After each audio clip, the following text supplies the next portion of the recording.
तो आइए आज हम सुनते हैं आचार्य चतुर्सेन शास्त्री द्वारा लिखा हुआ उपन्यास सोमनाथ मेरे यानी मुकुल भारद्वाज की आवाज में। अघोर वन। सोमनाथ महालय के बाहर, परकोट के बाहर, खाई के उस ओर दक्षिण पश्चिम कोण में विकट शमशान था।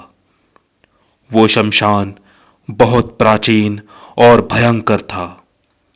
परकोटे से सटे हुए दक्षिण भाग में महाकाल भैरव का मंदिर था, जो अघोरियों के अधीन था। इस मंदिर में तंत्र साधक मारण मोहन उच्चाटन के विविध प्रयोग करते थे। अनेक अघोरी कपालिक विविध वाम विधियों की सिद्धि इस विकट शमशान में एकांत रात में करते थे। ये प्रसिद्ध था कि जब ये साधक मुर्दे की छाती पर विरासन से बैठकर पिशाच साधन करते हैं, तब पिशाच सत्व उस मुर्दे के शरीर में प्रवेश करता है और वो मुर्दा जीवित पुरुष की भांति उठ खड़ा होकर साधक की असाध्य इच्छाएं पूरी करता है। इन अघोरियों, कपालिकों और सिद्धों से गृहस्थ थर थर कांपा करते थे।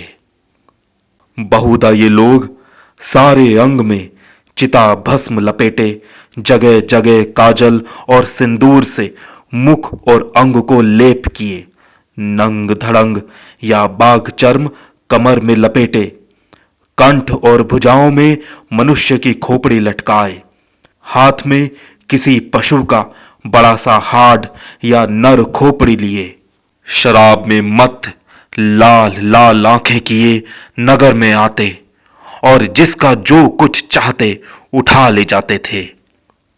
किसी का साहस न था कि उनकी मनमानी पर तनिक भी विरोध करे। इनके तनिक रुष्ट होने पर जीवन की खैर न थी, ये साधारणतया सभी का विश्वास था। किसी भी कपालिक और अघोरी को आता देख स्त्रियां अपने बच्चों को घर में भीतर बंद कर देती थी। अकस्मात किसी का मर जाना या किसी बालक का रोगी हो जाना निश्चय ही किसी तांत्रिक अघोरी के कोप का कारण समझा जाता था और उन्हें संतुष्ट करने के लिए सब करने न करने के काम किए जाते थे। शमशान को छूती हुई हिरण्या नदी निकट ही समुद्र में गिरती थी। प्रभास के निकट उसका मुख खूब विस्तार पा गया था। हिरण्या नदी के उस ओर अघोर वन था, जिसकी दो काली काली नंगी पर्वत चोटियां दूर से ही दिखाई देती थी। कोई भी पुरुष अघोर वन में नहीं जा सकता था, जाकर जीता नहीं लौटता था। हाथ में पशुओं की आंत की बनी यम फांस लिए 1 करोड़ पिशाच उस वन की रक्षा करते हैं, ऐसा सबका विश्वास था। प्रत्येक कृष्ण पक्ष की चतुर्दशी को पिशाचों का अधिपति अघोर वन से हिरण्या नदी पार करके उस शमशान में आकर अघोर चक्र रच महाकाल भैरव को बलि देता है, ऐसा सभी का विश्वास था। प्रत्येक अमावस्या को बहुत से नगरवासी शमशान में जाते। वे कुत्तों और गीदड़ों से घिरे हुए बैठे अघोरियों और कपालिकों को नानाविध भेंट बलि अर्पण करते तथा अपने अपने रोग, शोक एवं आवश्यकताओं को उन्हें सुनाते थे। ये सब पाखंडी, व्यभिचारी और कुमार्गी थे। वे भोले भाले लोगों को किस प्रकार ठगते, लूटते और डराते थे, उसकी उन दिनों किसी ने कल्पना भी न की थी। सब लोग समझते थे कि वे लोग देव सत्व जुष्ट शक्तिमान सिद्ध पुरुष हैं। उनके उचित अनुचित किसी भी काम का विरोध करना देश पर विपत्ति बुलाना समझा जाता था। पिशाचों के अधिपति का नाम शबर्पा था। उसे किसी ने कभी नहीं देखा था।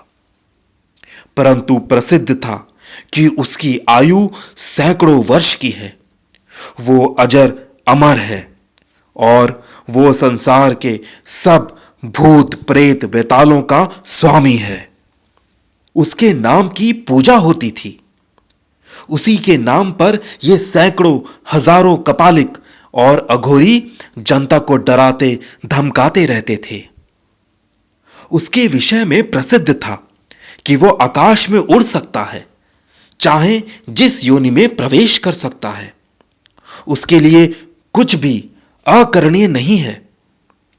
बहुत लोग गप्पे लड़ाया करते थे, कहते थे, अरे हमने एक दिन शबरपा को आकाश में उड़ते हुए देखा, अथवा बाघ का रूप धरकर मनुष्य को खाते और मनुष्य वाणी से बोलते हुए देखा है। इसी प्रकार की झूठी सच्ची विचित्र बातें इन अघोरियों और कपालिकों के संबंध में विख्यात थी।